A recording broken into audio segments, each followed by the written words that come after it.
सर्वांना नमस्कार. मी निखिल प्रभाकर राहकर आपल्या चॅनलच्या व्हिडिओमध्ये तुम्हाला सर्वांचं स्वागत करतो. फ्रेंड्स आजचा हा व्हिडिओ आपला सायन्स ऑफ मेडिटेशन सिरीजचा दुसरा व्हिडिओ आहे आणि या व्हिडिओमध्ये आपण पाहणार आहोत मेडिटेशन काम कसं करतं. How does meditation works. मित्रांनो, समजा तुमच्या फोनवर एक नोटिफिकेशन आलं, वी नीड टू टॉक. फक्त एवढंच, 4 शब्दांचा एक मेसेज. पण तुमच्या माइंडमध्ये काय सुरू होतं? काय झालं असेल? माझ्याकडून काही चूक झाली का? काहीतरी प्रॉब्लेम आहे का? एक विचार, मग दुसरा विचार, मग तिसरा विचार, आणि काही सेकंदामध्ये मग काय होतं? Thoughts converted to emotions, emotion converted to body reaction converted to the action. मग तुमची धडधड वाढते, तुमची बॉडी टेन्स होते, मनात अँझायटी निर्माण होते आणि तुम्ही लगेच रिप्लाय करता. काय झालं? पण थांबा मित्रांनो, ही जी पूर्ण प्रोसेस घडली, या प्रोसेसमध्ये एक प्रश्न आहे. तुमच्या मनामध्ये एक थॉट आला म्हणून लगेच रिॲक्ट होणं किंवा त्यावर इमिजिएट रिॲक्शन देणं हे गरजेचं आहे का? की थॉट आणि जी तुम्ही दिलेली रिॲक्शन आहे त्या रिॲक्शन मध्ये काही स्पेस निर्माण होऊ शकतो, त्याला थोडा एक वेळ स्पेस तुम्हाला तिथे भेटू शकतो का? आणि जर तो स्पेस तयार होत असेल तर मेडिटेशन त्यामध्ये काय हेल्प करतं किंवा त्यामध्ये काय भूमिका बजावू शकतं? आज मेडिटेशन कसं करायचं हे आपण शिकणार नाही आहोत मित्रांनो. आज आपण त्याहून इंटरेस्टिंग गोष्ट समजून घेणार आहोत, ती म्हणजे मेडिटेशन खरंच काम कसं करतं. तर मित्रांनो, आजच्या आपल्या व्हिडिओचा जो पहिला पार्ट आहे तो हा आहे की आपल्या माइंडमध्ये नेमकं काय होतं. आपण मेडिटेशन सुरू करतो फ्रेंड्स, समोर एक ऑब्जेक्ट ठेवतो, मग काय होतं? उदाहरणार्थ तुम्हाला जर द्यायचं झालं तर आपण काय करतो? ब्रीथला एक ऑब्जेक्ट म्हणून कन्सिडर करतो की मला माझ्या श्वासांवर लक्ष द्यायचं आहे. मग आपण काय करतो? आपण श्वास आत घेतो, बाहेर सोडतो आणि काही सेकंदानंतर मग आपल्या डोक्यामध्ये एक थॉट येतो की आज काय करायचं. मग पुन्हा आपण ब्रीथ करतो, मग लगेच पुढचा थॉट येतो, पैशांचं काय करायचं. मग लगेच आपल्या डोक्यात अजून एक थॉट येतो की अरे मी तर मेडिटेशन करतोय. यालाच आपण माइंड वॉन्डरिंग असं म्हणतो मित्रांनो. म्हणजे काय? की आपलं चित्त भरकटणं किंवा मन दुसरीकडे जाणं. आपलं मन जे आहे ते सतत एका गोष्टींवर टिकून नाही राहत फ्रेंड्स. ते पास्ट मध्ये जातं, फ्युचर मध्ये जातं, प्लॅनिंग करतं, त्यानंतर रिमेंबर करतं, इमॅजिन पण करतं आणि वरी पण करतं. आणि हे सगळं झालं की आपण काय म्हणतो की माझं माइंड खूपच रेस्टलेस आहे. पण जर न्यूरोसायन्स मध्ये आपण पाहिलं मित्रांनो, जर आपण न्यूरोसायन्सचा दाखला घेतला तर न्यूरोसायन्स मध्ये असं सांगितलेलं आहे की माइंड वॉन्डरिंग आणि इंटरनली जनरेटेड थॉट्स जे आहेत, म्हणजे जे थॉट्स आपल्या मनामध्ये किंवा आपल्या डोक्यामध्ये निर्माण होतात, चा संबंध आपल्या ब्रेन मधील काही नेटवर्कशी जोडला गेला आहे. आणि त्यात डिफॉल्ट मोड नेटवर्क, ज्याला शॉर्ट मध्ये DMN असं म्हणतात, चा समावेश होतो. म्हणून मेडिटेशन मध्ये पहिली मोठी गोष्ट अशी आहे मित्रांनो की तुमचं माइंड भटकतं हे ॲबनॉर्मल नाही.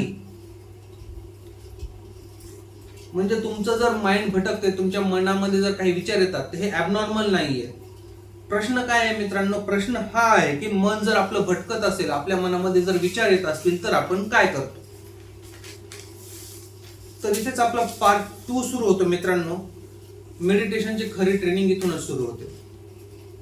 समजा तुम्ही ब्रीथवर फोकस करत आहात. स्टेप 1 फोकस, तुमचं अटेन्शन ब्रीथवर. स्टेप 2 काय? Mind wonders. माइंड वॉन्डर्स म्हणजे काय? तुमच्या मनामध्ये एक थॉट आला.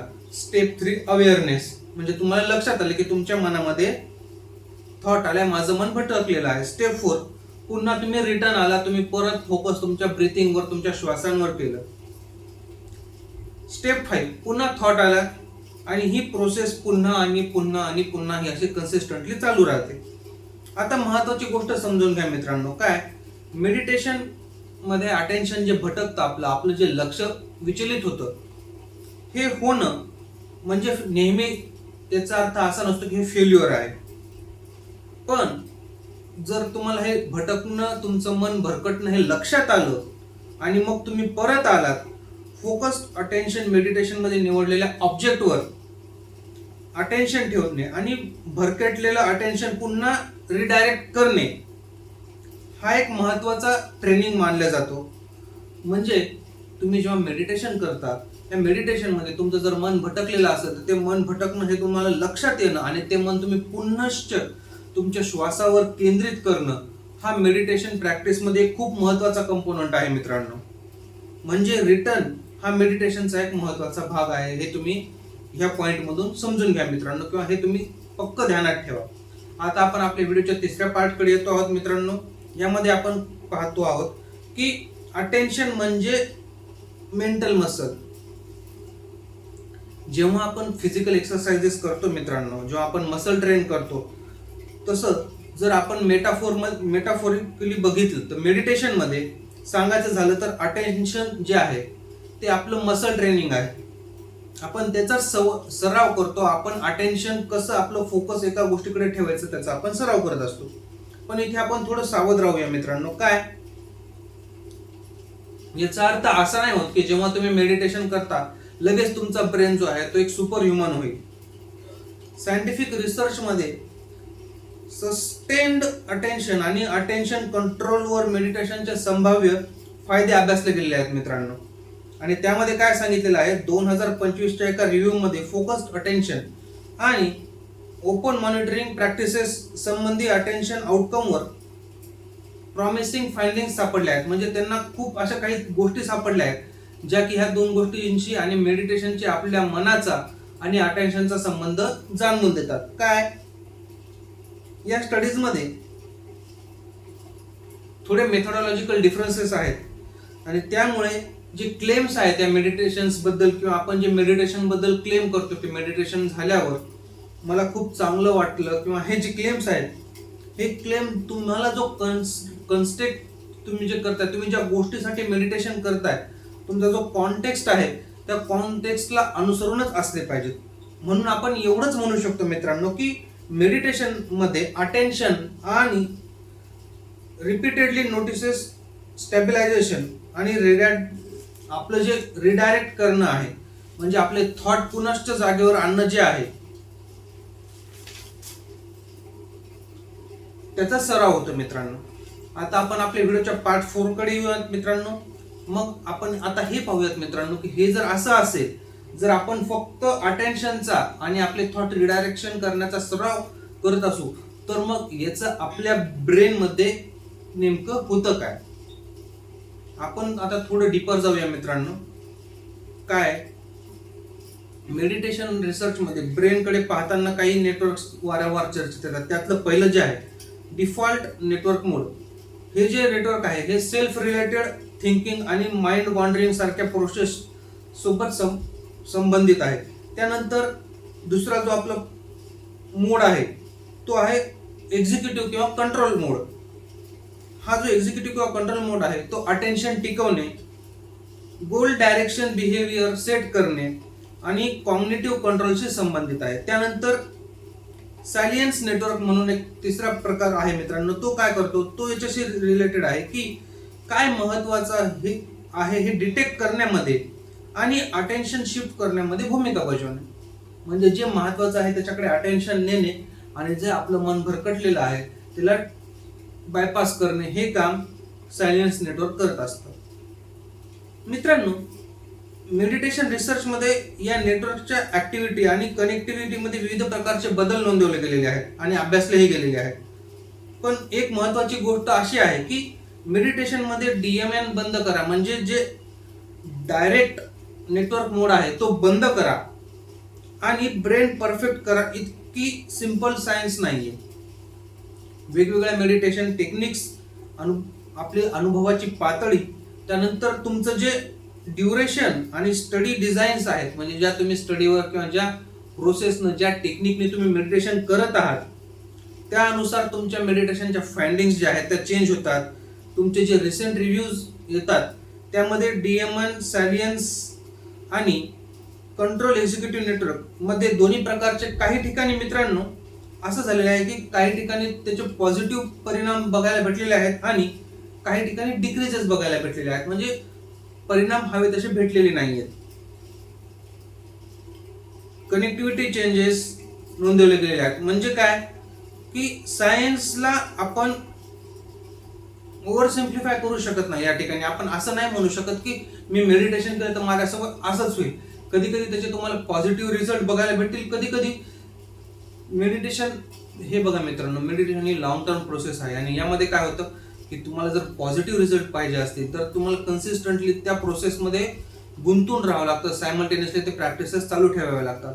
पण मोस्टली आपण काय करतो, मेडिटेशन करतो आणि जर आपल्याला रिझल्ट नाही भेटले तर मग आपण आपल्या मनामध्ये जे थॉट येतात ते आपल्याला बायपास करतात आणि तिथून मग आपण डिस्ट्रॅक्शनकडे जातो. यामुळे आपल्याला मेडिटेशनचे काही निगेटिव्ह पण आउटकम्स बघायला भेटू शकतात.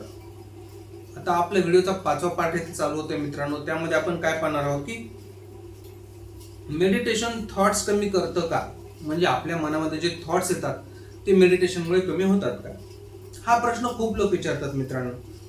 मेडिटेशन केल्यावर थॉट्स कमी होतात का? पण आपण याला असं म्हणूयात की काही लोकांमध्ये माइंड वॉन्डरिंग किंवा ज्या इंट्रेन्सिव्ह ऍक्टिव्हिटीज आहेत, म्हणजे ते जे आपण म्हणतो ना की असंख्य विचार डोक्यात येणं, इंट्रेन्सिव्ह मेंटल ऍक्टिव्हिटी ज्या आहेत त्या कमी होऊ शकतात. पण मेडिटेशनची प्रायमरी गोल झिरो थॉट हा नाहीये. म्हणजे तुम्ही असं नाही म्हणू शकत की तुम्ही मेडिटेशन करता तर तुमच्या मनात एकही विचार येणार नाही. एक थॉट आला, तुम्ही त्याच्या सोबत वाहवत गेलात आणि ही एक गोष्ट झाली. आणि दुसरी गोष्ट अशी मित्रांनो, थॉट आला, तो तुम्हाला दिसला आणि मग तुम्ही त्या थॉट वरून परत आलात, तुम्ही तुमच्या फोकसकडे गेलात. तर मित्रांनो यावर आपण काय म्हणू शकतो की थॉट किती येतात यापेक्षा थॉट आले की त्यावर आपण कसं रिॲक्ट करतो, आपण त्याच्याशी कसं रिलेट करतो हे जास्त महत्वाचं आहे. काही रिव्ह्यूज मध्ये माइंडफुलनेस मेडिटेशनचा अटेन्शन कंट्रोल आणि माइंड वॉन्डरिंगवर एक संभाव्य फायदा दिसतो. पण याचे जे कॅज्युअल एव्हिडन्सेस आहेत ते अजून पण सेटल्ड नाही आहेत मित्रांनो. म्हणजे गॅरंटीड त्यांनी सांगितलेलं नाहीये की मेडिटेशन मध्ये असं होऊ शकतं. तर आता मित्रांनो आपण आपल्या व्हिडिओचा 6वा पार्ट पाहूयात. याच्यामध्ये आपण पाहणार आहोत सगळ्यात महत्वाचा भाग म्हणजे काय, थॉट, इमोशन आणि रिॲक्शन. आता आपण परत जो आपण पहिल्यांदा मुद्दा पाहिला होता मित्रांनो की मेसेज आला, त्या मुद्द्याकडे आपण परत येतोय. आता आपण परत त्या मेसेजकडे जाऊया. काय, we need to talk. Message आला, तो स्वतःमध्ये एक सेंटेन्सच आहे. मग तुम्हाला काय होतं, आपलं मिनिंग त्या मेसेजला प्रोसेस करतं आणि त्याला एक मिनिंग देतं.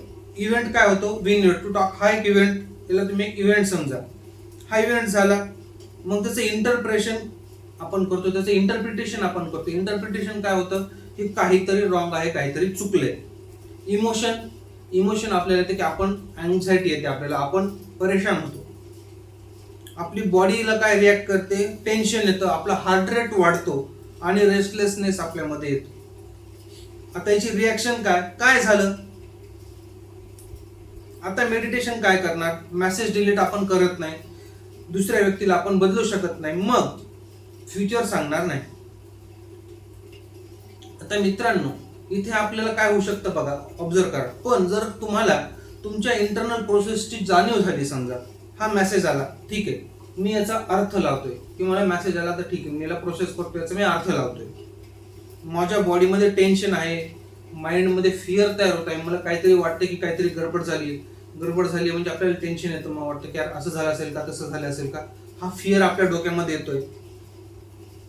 आणि इथेच रिॲक्शनच्या अगोदर तुम्हाला अवेअरनेस येऊ शकते मित्रांनो की अरे मला हे असं काहीतरी होतंय, ठीक आहे मी थोडा वेळ घेतला पाहिजे आणि नंतर यावर रिॲक्ट केलं पाहिजे.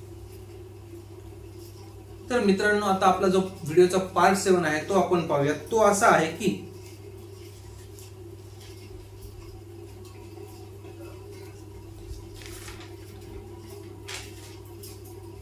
अवेअरनेस इमोशन्स कमी करतं का, किंवा अवेअरनेस म्हणजे इमोशन दाबणं नाही.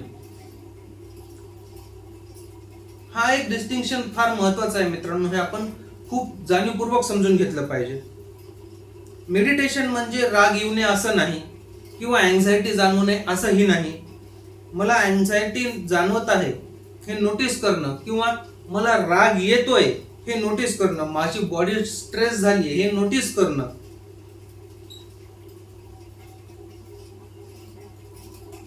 हे सगळं समजून घेणं, याला म्हणतात मेडिटेशन. मित्रांनो, इमोशन रेग्युलेशनच्या न्यूरोसायन्स मध्ये जर आपण पाहिलं की जे ते इमोशनल रेग्युलेशन्स आहेत आपल्या बॉडीचे, जे आपण आपली बॉडीची इमोशनली रेग्युलेट होते, त्याचे जे न्यूरोसायन्स, त्याच्या मागचं जे सायन्स आहे, त्याच्यामध्ये माइंडफुलनेसचा जर आपण विषय घेतला तर त्यामध्ये असं सांगितलेलं आहे की अटेन्शन, बॉडी अवेअरनेस, रेग्युलेटरी प्रोसेसमध्ये असर्सिव्ह स्टिम्युली आपल्या बॉडीमध्ये होते आणि याच्यामुळे आपले जे रिस्पॉन्सेस आहेत ते रेग्युलेट होतात. आणि याचा मेडिटेशन सोबत एक संबंध दिसतो, म्हणजे जेव्हा आपल्या बॉडीमध्ये काही हार्मोनल चेंजेस होतात त्याचाही आपल्या मेडिटेशनवर प्रभाव जाणवतो मित्रांनो.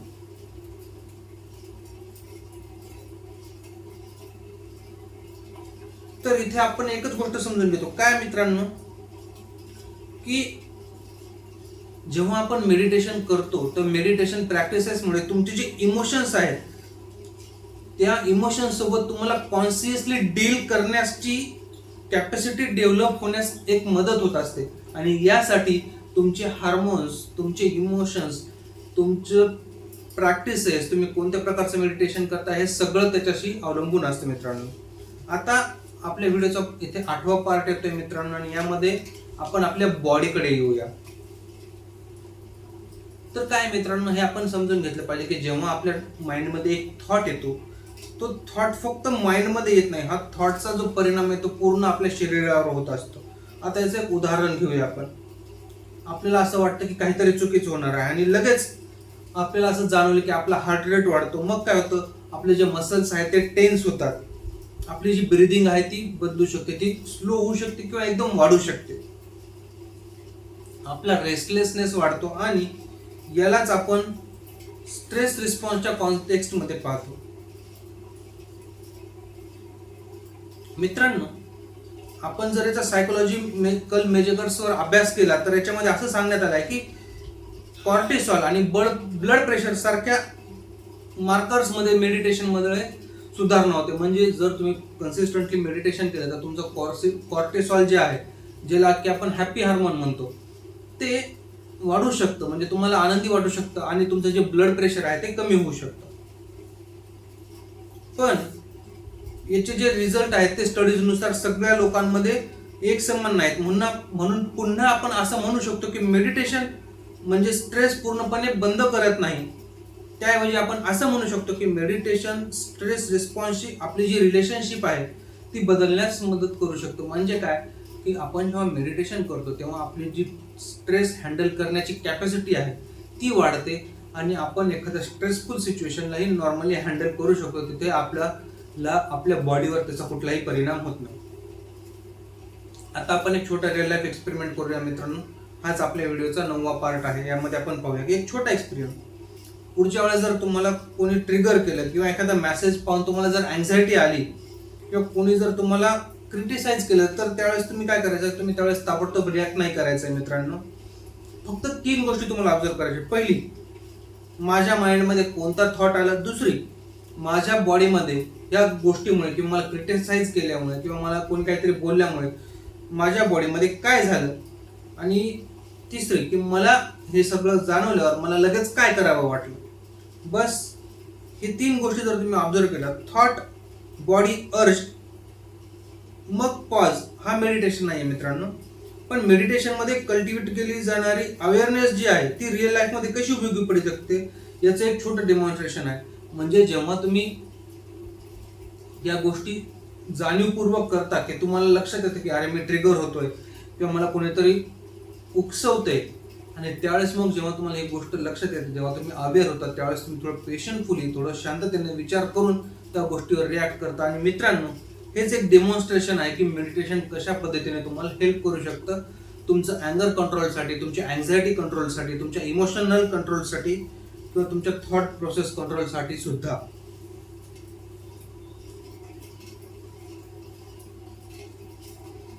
आता आपला जो 10वा पार्ट आहे त्याकडे आपण आलेलो आहोत मित्रांनो. मेडिटेशन म्हणजे कंट्रोल की रिलेशनशिप. तर आता आपण पाहूया. इथे एक मोठा प्रश्न येतो मित्रांनो की मेडिटेशन तुमच्या माइंडला कंट्रोल करतं का? कदाचित कंट्रोल हा शब्दच चुकीचा आहे मित्रांनो. काय? कारण तुमच्या माइंडमध्ये अल्टिमेट विचार येतातच. आपल्या माइंडमध्ये अप्रॉक्सिमेटली असं म्हणतात की जवळपास दिवसभरामध्ये 20,000 ते पुढे 1,00,000पर्यंतही विचार येऊ शकतात, ज्याला की काही अर्थही नसतो. कधी कधी माइंडमध्ये विचार येणारच, इमोशनल डिस्ट्रॅक्शन हे येणारच. पण तुमचं जे रिलेशनशिप आहे ते बदलू शकतं. आता तुम्ही म्हणसाल रिलेशनशिपचा इथे काय समजतं, तर मी सांगतोय मित्रांनो. पूर्वी तुमचा थॉट आला की तुम्ही काय करायचे, ऑटोमॅटिक रिॲक्शन द्यायचे. आता नंतर समजा कदाचित मित्रांनो तुम्ही असं समजा की तुमच्या डोक्यामध्ये एक थॉट आला हे तुम्हाला लक्षात आलं, तुम्ही अवेअर झालात. मग अवेअर झाल्यावर तुम्ही विचार केलात. मग तुम्हाला विचार केला म्हणजे काय केलं, तुम्ही एक चॉईस निवडली आणि ही चॉईस निवडल्यानंतर तुम्ही एक रिस्पॉन्स दिला. हा फरक खूप छोटा वाटतो मित्रांनो, पण रिअल लाईफमध्ये हा छोटा फरकही खूप मोठा बदल घडून आणू शकतो. आता मित्रांनो हा आपल्या व्हिडिओचा 11वा पार्ट आहे. पण हे जे सगळं मी तुम्हाला सांगतोय मित्रांनो हे एका दिवसात घडत नाही. आता एक रियालिटी चेक. आज मेडिटेशन सुरू केलं आणि उद्यापासून perfect focus, no stress, no अँगर, no over thinking, no anxiety असं होत नाही मित्रांनो. मेडिटेशन रिसर्चमध्ये पण असं सांगण्यात आलेलं आहे. काय सांगण्यात आलं आहे? प्रॉमिसिंग फाइंडिंग्स आहेत मित्रांनो. काय की हेट्रोजिनियस टेक्निक्स आणि स्टडी डिझाईन, मेथडॉलॉजिकल लिमिटेशन्स याच्यामध्ये येतात. त्यामुळे मेडिटेशन कडे युनिव्हर्सल क्युअर म्हणून आपण पाहू शकत नाही. कारण मेडिटेशन काय मित्रांनो, ही एक प्रॅक्टिस आहे. हे काही मॅजिक नाही की लगेच तुम्ही मेडिटेशन केलं आणि तुमच्या लाईफ मधले सगळे प्रॉब्लेम छू म्हणून पळून गेले. इथे हे आपण समजून घेतलं पाहिजे की मेडिटेशन हे आपल्याला आपल्या लाईफ मधल्या प्रॉब्लेमशी डील करण्यास मदत करतं मित्रांनो, ते गायब करण्यास मदत करत नाही. तर आता आपण यातून पाहूया मित्रांनो की नेमकं ह्या व्हिडिओमधून आपण काय काय समजलो. आता एक चला आपण पाहूया की हा जो मी पूर्ण एपिसोड मी तुम्हाला पूर्ण एक्सप्लेन केलाय, याला एक छोट्या मॉडेलमध्ये आपण समजून घेऊया. पहिली गोष्ट इव्हेंट म्हणजे काहीतरी घडतं. दुसरी गोष्ट थॉट, माइंड त्याचा अर्थ लावतो. तिसरी गोष्ट काय, इमोशन म्हणजे आपल्या बॉडीमध्ये काहीतरी, आपल्या मनामध्ये काहीतरी इमोशन तयार होतं. मग तो राग असेल, आनंद असेल, दुःख असेल, हे इमोशन तयार होतं. बॉडी काय करते, बॉडी त्याला रिस्पॉन्ड करते, त्या इमोशनला बॉडी रिस्पॉन्ड करते. आनंद असेल तर आपल्या चेहऱ्यावर येतो, दुःख झालं असेल तर आपल्या डोळ्यात अश्रू येतात, आपली बॉडी त्याला रिस्पॉन्ड करते. अर्ज म्हणजे आपल्याला काहीतरी करण्याची इच्छा होते. समजा तुम्हाला आनंद झाला, कधी कधी आनंदात आपण उड्या मारतो, कधी कधी आनंदात आपल्याला कोणाला तरी मिठी मारावं. दुःख झालं तर आपल्याला कधी कधी जोरात ओरडावं वाटतं, रडावं वाटतं. ही अर्ज आहे की काहीतरी करण्याची इच्छा आहे मित्रांनो. ठीक आहे. रिॲक्शन, इथे आपण रिस्पॉन्ड करतो. म्हणजे काय, आपली जी रिॲक्शन आहे त्याला आपण रिस्पॉन्ड करतो. म्हणजे जर आनंद झाला तर आपण उड्या मारतो किंवा कोणाला तरी मिठी मारतो, दुःख झालं तर आपण रडतो. आणि मेडिटेशनचा जो संभाव्य रोल इथं आहे मित्रांनो तो काय आहे, तो म्हणजे अवेअरनेस. या पूर्ण प्रोसेसकडे लक्ष देण्याची जी क्षमता आहे आणि मग ती चॉईस आणि लगेच रिॲक्ट न करता आधी ऑब्झर्व करणं आणि मग त्या गोष्टीवर रिॲक्ट करणं, हे सगळं जे आहे हे सगळं मेडिटेशनमुळे होतं. आणि याच्यामध्ये सगळ्यात महत्त्वाची गोष्ट आहे ती म्हणजे अवेअरनेस. तर आता मित्रांनो या व्हिडिओचं फायनल रिअलायझेशन कडे आपण आलेलो आहोत. तो फायनल रिअलायझेशन काय आहे या व्हिडिओचं मित्रांनो, मेडिटेशनचा सर्वात मोठा जो फायदा आहे ना मित्रांनो, तो तुमचं आयुष्य लगेच बदलणं नाही. तो बदल आधी तुमच्या रिॲक्शन मध्ये येतो. तुम्हाला पूर्वी थॉट आला की रिॲक्शन यायची, पण आता तिथे मे बी एक पॉज येतो. म्हणजे तुम्ही विचार करता, मग काय होतं, पूर्वी इमोशन आला की तुम्ही लगेच इमोशनल बनवून जायचा की तुम्हाला लगेच ते इमोशन तुमच्या ओव्हर पॉवर करायचं. पण आता तुम्ही थोडं पेशंटली त्या गोष्टीचा विचार करता आणि मग रिॲक्ट करता. इथे तुम्ही इमोशनला चूज करता मित्रांनो. हा फरक खूप छोटा आहे पण हा जाणवतो मित्रांनो. कारण थॉट तुमच्या माइंडमध्ये येतो, इमोशन तुमच्या बॉडीमध्ये जाणवतं. रिस्पॉन्सची निवड जेव्हा तुम्ही करता तिथून अवेअरनेस चालू होतो मित्रांनो की याला रिस्पॉन्स कसं करायचं. तिथे नेमकं जे आहे तिथे मेडिटेशन काम करतं. रिस्पॉन्समध्ये मेडिटेशन काम करतं. आणि कदाचित मेडिटेशन आपल्याला थॉट थांबवायला शिकवत नाही, ते थॉट आला की आपण पुढे कुठे आहोत आणि आपल्याला काय करायचं आहे हे शिकवतं मित्रांनो. ऍट द एंड मित्रांनो, मी तुम्हाला एवढं सांगेल की प्रश्न हा आहे मित्रांनो की मेडिटेशन अटेन्शन आणि अवेअरनेसवर जर काम करत असेल तर प्रत्येक मेडिटेशन सारखं काम करतं का?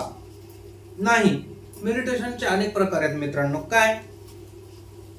काही मेडिटेशन जे आहेत ते अटेन्शन ट्रेन करतात, काही मेडिटेशन हे फक्त अवेअरनेस साठी असतात, काही मेडिटेशन कंपॅशन साठी, काही मेडिटेशन बॉडी अवेअरनेस साठी असतात, काही मेडिटेशन जे असतात ते मंत्र आणि व्हिज्युअलायझेशनवर अवलंबून असतात.